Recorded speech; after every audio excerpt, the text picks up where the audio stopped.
আজকে আমার আম্মু হোমমেড চিকেন বল বানালো, অনেক নরম। আমার আম্মুকে বলছিলাম যে আম্মু চিকেন বল খাবো, তাই আমার আম্মু বললো যে ঘরে বানিয়ে দিই। তারপর আমার আম্মু সব মশলাপাতিগুলো রেডি করে রাখলো। এখানে আমার আম্মু 1 কেজি মুরগির মাংস মিনি মিনি করে কেটে ব্লান্ডার করতে দেবে। এখন আমরা ব্লান্ডার ভালো মতন করে পাউরুটিটাকে পানির মধ্যে ভিজিয়ে তারপর চিপে দিব। তারপর এখানে white paper powder, black pepper powder দিব। তারপর আদা রসুন বাটা আপনারা শুকনো চাইলেও দিতে পারেন।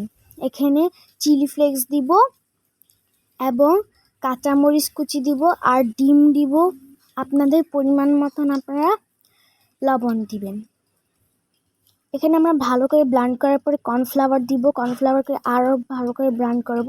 তারপর হাতের মধ্যে তেল মাখিয়ে গোল গোল করে পিস পিস করে ফাঁক ফাঁক করে একটা বাটিতে রাখবো, যাতে এগুলো না লেগে যায়। আমরা যেরকম সাধারণত লাড্ডু তৈরি করে রাখি। আরেকটা বাটিতে আমরা ফ্রোজেন করার জন্য রেখে দিয়েছি।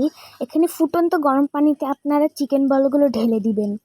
এগুলো যখন নিজেই পানির উপরে ভেসে আসবে তখন যত দ্রুত সম্ভব পানি থেকে উঠিয়ে নেবেন। আপনারা আবার কাঁচা মনে করে এগুলো অনেকক্ষণ রেখে দিয়েন না, তাহলে আর তুলগুলো নরম হবে না। তারপর এগুলোকে ঠান্ডা করে এখন আমরা ভাজি করব। তারপর ফ্রিজ থেকে সস বের করব। আমাদের ভিডিও যদি ভালো লাগে তাহলে সাবস্ক্রাইব করে দিন।